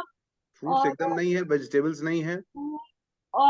अगर हैं भी तो आपको मैं बताऊं कि पनीर लबाबदार बच्चा खाता है, मतलब एक जी जी जी। सोचा था सजेशन में, तो मम्मियों ने लिखा था पनीर लबाबदार, चिकन लबाबदार, ऐसा करके कुछ डिशेस के नाम उन्होंने डाले थे कि फिर वो ये बनाती हैं, तो दे थिंक कि वो प्रोटीन रिच डाइट बच्चा ले रहा है। जी तो जी। हम लोग ने ये चीज किया, और वो जो आपने पनीर, छवि जी ने पनीर बना बताया तो उन्होंने कहा पनीर लबाबदार खा रहा हूँ। मैंने गाजर बताया तो उन्होंने कहा गाजर का हलवा खाता हूँ। आपने सामा बताया तो क्या सामा की खीर बना लेता हूँ, वो अपने हिसाब से मॉडिफाई कर लेता है आदमी जो है।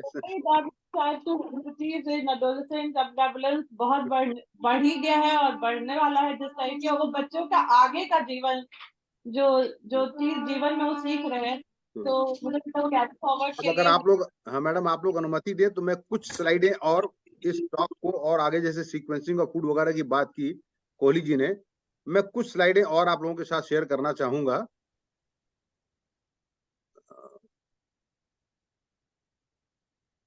स्लाइड मेरी दिख रही है आप लोगों को?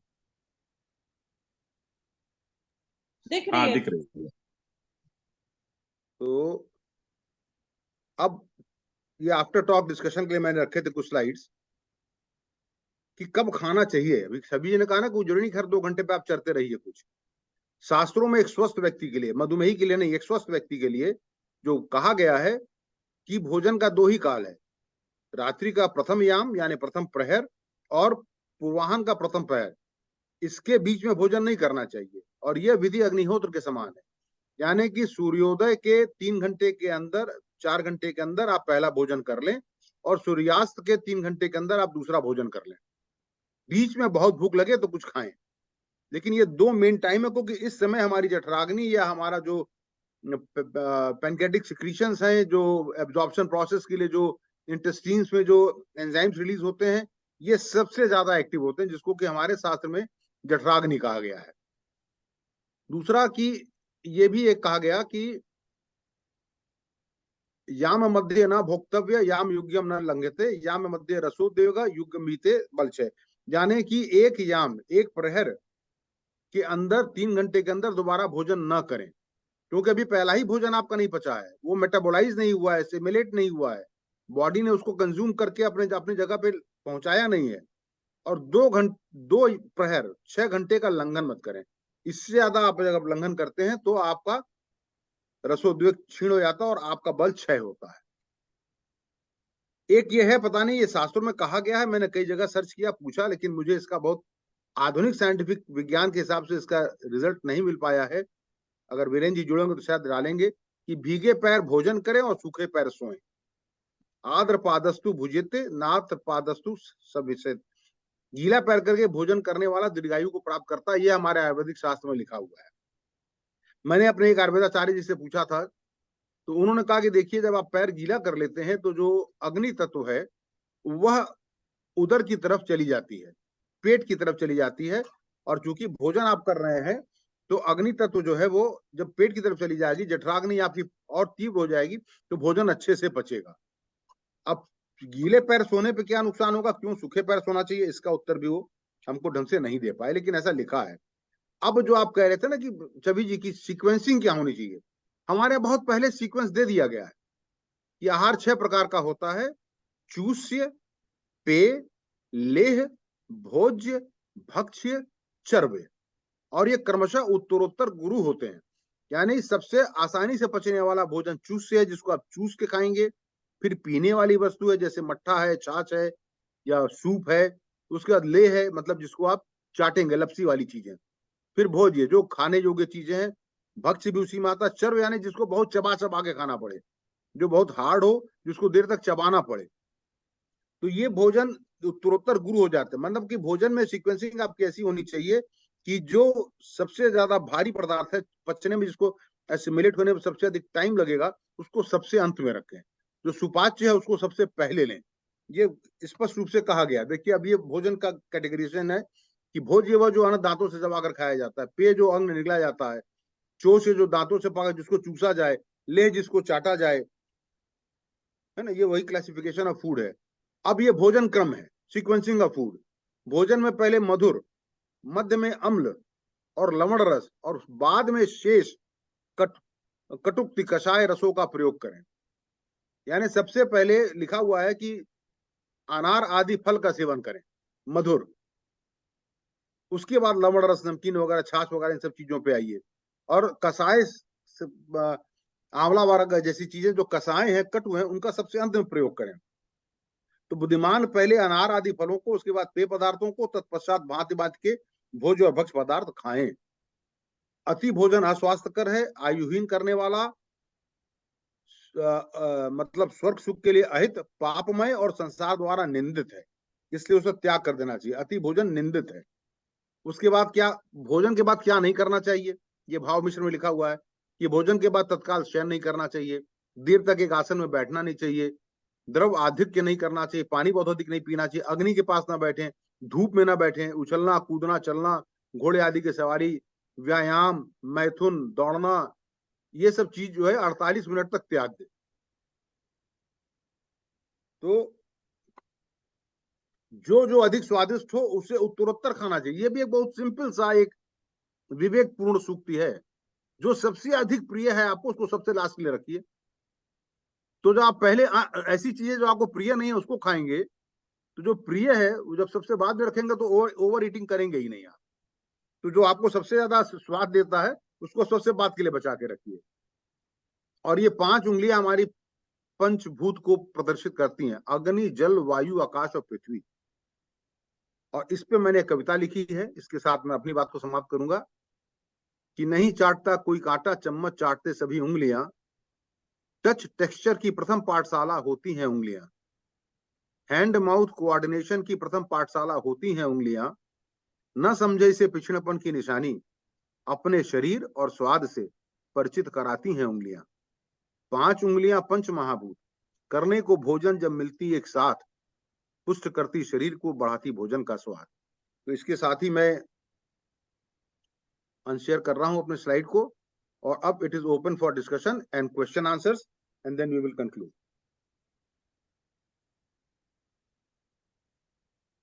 आप लोगों के जो भी प्रश्न हैं फटाफट रखिए, हम लोग उत्तर दें, काम पे लगे उसके बाद।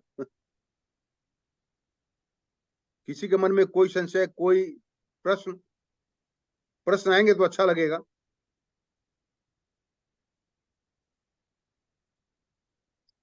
मुझे तो सबसे आश्चर्य ये लगता है, छवि जी आप तो डायबिटीज एजुकेटर हैं ही हैं, कब से शुगर है? 25 साल से। कब से शुगर है? 30 साल से। कब से शुगर है? 15 साल से। और 15 साल के बाद उनका एक ही प्रश्न, जो यक्ष प्रश्न सामने खड़ा रहता है, सब खाने में क्या परहेज करें। हमने कहा तुम 20 साल में अगर ये नहीं जान पाए कि खाने में क्या परहेज करना चाहिए, तो 20 साल से कर क्या रहे हो, हमें तो पहले ये बताओ, क्या सीखा है तुमने। अच्छा, आप जब बताना शुरू करेंगे ना हम तो ये भी करते हैं, हम तो वो भी करते हैं, फिर पूछ क्यों रहे हो, नहीं हम सोचे कुछ आप और अलग बता देंगे। सर ये जो सबसे एक ज्यादा टेंडेंसी है, परेशानी की बात अब और बढ़ गई है हाँ कि वो जो अपनी समझ है उसके ऊपर व्हाट्सएप ज्ञान जो आ जाता है सर। जी, मतलब वो कई बार तो बहुत ही एक्सट्रीम लेवल पे चीजें चली जाती हैं एंड लोगों को समझाना मुश्किल हो जाता है कि वो जो सर्कुलेट हो रहा है उसका पर्पस कुछ और है, कुछ और है वो बिल्कुल। सेहत बनाना नहीं है। मैं जहाँ सुबह टहलने जाता हूँ, गुरुकुल विश्वविद्यालय ही जाता हूँ, सामने पंथ पार्क है, और दोनों जगह हफ्ते में 2 दिन 3 दिन ये हेल्थ ड्रिंक वाले, फाइटो न्यूट्रास्यूटिकल वाले अपना वेइंग मशीन लेके खड़े रहते हैं, पैम्पलेट लेके खड़े रहते हैं, कुछ अपने प्रोटीन प्रोडक्ट और नेचुरल प्रोडक्ट्स तथाकथित लेके खड़े रहते हैं, और वो मॉर्निंग वॉकर्स को टारगेट करते हैं, वजन ले लीजिए, ये प्रोडक्ट पीजिए, ये जूस पीजिए। उनका काम ही यही है, आपकी दवा छूट जाएगी, सबसे पहले गारंटी कि आपकी दवा छूट जाएगी। डायबिटीज रिवर्सल के पीछे सब रिवर्स करना चाहते हैं, पर हाँ, क्या जो करना करना है है वो नहीं करना चाहते, जो करना है वो नहीं करना चाहते। वीरेंद्र जी आप जुड़े हुए हैं कि आप चले गए काम पे अपने? हमको लगता है डॉक्टर वीरेंद्र हॉस्पिटल चले गए हैं, वो हॉस्पिटल में आज काम रहा होगा। तो अगर कोई प्रश्न नहीं है तो मैं विनय जी से कहूं, अच्छा सारिका जुड़ी हो ना? हाँ हाँ, पहले सारिका हमें एक चुटकुला सुनाएगी और फिर हम समापन करेंगे कार्यक्रम का। सारिका अनम्यूट करो और अपना ऑन करो कैमरा। Sir 2 minute. ये क्या चुटकुले का हेडिंग है? नहीं सर, चलिए सर सुनाते हैं। गुड मॉर्निंग सर सबको, गुड ऑल ऑफ यू। चुटकुला। गोलू और मोलू बात कर रहे थे। गोलू बोला, मेरे बॉस सबको परेशान करता है, तो कल शाम को मैंने उसके खाली टिफिन में चुपके से 2 चॉकलेट रख दी, एक पर्ची डाल दी। पर्ची में लिखा था, जानू तुम ही खाना, उस चुड़ैल को मत देना। आज बॉस झगड़ते हुए ऑफिस आया, चेहरा इतना सूजा हुआ था कि आंख भी नहीं खोल पा रहा था। ये देखिए टिफिन खो लिया किसी और ने। गुड। तो विनय जी अब आप धन्यवाद ज्ञापन करें और आज का कार्यक्रम जी समाप्त डॉक्टर करें। आज का हम लोग का 14 नवंबर का जो एक तरह से ये सेलिब्रेशन ही है। इतना सुंदर छवि जी ने हम लोगों को जानकारी दी, बहुत एक आध बार और इनका लेक्चर हम लोग सुन चुके हैं, बहुत सारगर्भित तरीके से, बहुत सिंपल तरीके से, इतनी जानकारी इतनी अच्छी तरीके से दिया इन्होंने कि हम लोग जो इनको जितना धन्यवाद दिया जाए कम है, और हम लोग इसका ज्यादा से ज्यादा फायदा उठाएं। यही हम लोग इस वर्ल्ड डायबिटिक डे पे एक हम लोग आपस में हम लोग एक अपना वो लें। और आज के दिन जो डॉक्टर दिव्या रानी सिंह ने जी भी ने अपना जो योगदान दिया और बड़ा अच्छा लगा उनका भी। और डॉक्टर साहब आपने भी जो जानकारी दी इसके लिए आप सभी लोगों को बहुत बहुत धन्यवाद। और हम लोग उम्मीद करते हैं कि इसका जो है हम लोग ज्यादा से ज्यादा फायदा उठाएंगे। धन्यवाद। और मैडम आप जब भी प्रोग्राम रखेंगे डिपार्टमेंट में हमको बताइए, हम लोग आएंगे, बिल्कुल हाँ सहयोग देंगे। बिल्कुल और बिल्कुल। सर हम लोग को बिल्कुल प्रसन्नता हम होगी। लोग ने सर एक अमरूद की चाय डेवलप की है। अरे और वाह। अमरूद की और जो टी फिर इज मैडम अमरूद का ड्रिंक बोलिए ना, उसको चाय क्यों बोलती हैं? वो चाय ही है सर। एंड